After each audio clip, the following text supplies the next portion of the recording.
Christmas പുൽക്കൂട്ടിലെ ഉണ്ണിയേശുവിന്റെ കൈകൾ സിപ്ടായി ഉപയോഗിച്ച് ബന്ധിച്ച നിലയിൽ പ്രദർശിപ്പിച്ചതിനെ തുടർന്ന് അമേരിക്കയിലെ ഇല്ലിനോയിൽ പ്രതിഷേധം ശക്തമാകുന്നു. ഇല്ലിനോയിലെ ഇവാൻസ്റ്റണിലുള്ള ലേക്ക് സ്ട്രീറ്റ് ദേവാലയത്തിലാണ് ഇത്തരമൊരു പുൽക്കൂട് ഒരുക്കി വിവാദത്തിലായത്. അമേരിക്കയിലെ ഇമിഗ്രേഷൻ ആൻഡ് കസ്റ്റംസ് എൻഫോഴ്സ്മെന്റ് ഏജന്റുകൾ ഉണ്ണിയേശുവിനെ തടവിലാക്കിയ രീതിയിലാണ് പുൽക്കൂട് ആവിഷ്കരിച്ചിരിക്കുന്നത്. ഉണ്ണിയേശുവിനെ സിപ്ടായി ഉപയോഗിച്ച് ബന്ധിച്ചതിനൊപ്പം മറിയത്തിന്റെ രൂപത്തിനെ ഗ്യാസ് മാസ്ക് ധരിപ്പിക്കുകയും ചെയ്തിട്ടുണ്ട്.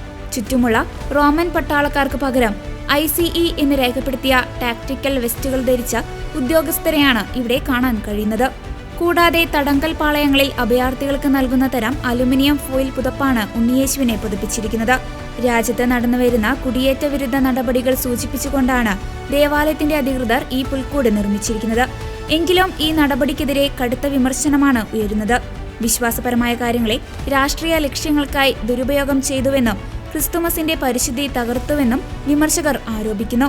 സോഷ്യൽ മീഡിയയിൽ ഉൾപ്പെടെ നിരവധി വിശ്വാസികൾ ഇതിനെതിരെ രംഗത്തെത്തി. ദേവാലയത്തിന്റെ നികുതിരഹിത പദവി എടുത്തുകളയണമെന്ന ആവശ്യം വരെ ഉയർന്നിട്ടുണ്ട്. പ്രതിഷേധം ശക്തമായതിനെ തുടർന്ന് ഉണ്ണിയേശുവിന്റെ കൈകളിലെ സിപ്ടായി പിന്നീട് നീക്കം ചെയ്തതായും റിപ്പോർട്ടുകളുണ്ട്.